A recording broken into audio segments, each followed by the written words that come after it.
back. So to sort of put a bow on this, or try to sort of get it to a sort of a thought completion point, conflict is going to remain, right? Unfortunately, we don't know how to eliminate that in human society yet. But the ways that we engage in it, and the ways that we enter into combat, the ways states relate to each other and their people, and the ways that regimes and rebels work against each other are going to be radically different in both positive and negative ways. So today what I want to do is I want to focus on governments and nations and how this will affect the future of conflict, combat, and intervention.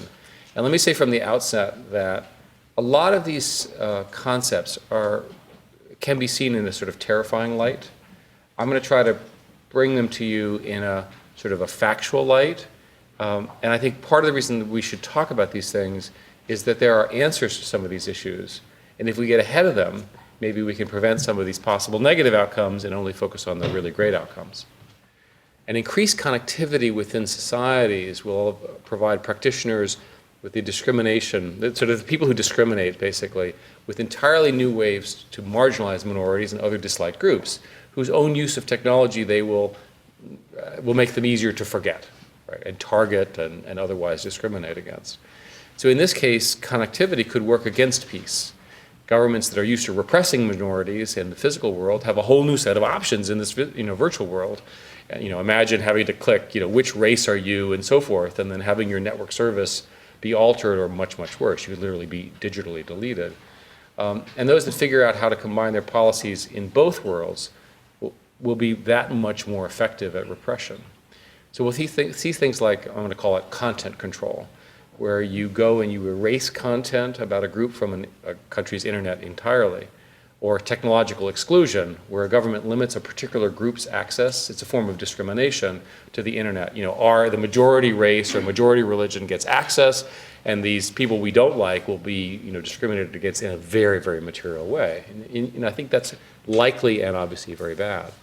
Now, if compromising a group's ability to send out alert signals is a precursor to physical harassment or state violence, it also strips victims of their ability to document the abuse.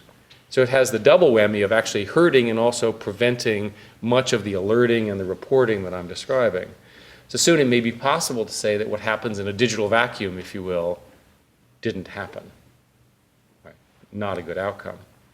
Now, an implicit or explicit arrangement between some citizens and states will emerge, for example, where people will trade information or obedience in exchange for better access. So again, the currency is information. You're denied information. You kowtow to the man in order to get what you need, right? And you're subordinate to them. So where noticeable cooperation with the government is demonstrated, the state will grant those individuals better connections, better devices, protection from online harassment, or a broader range of accessible sites.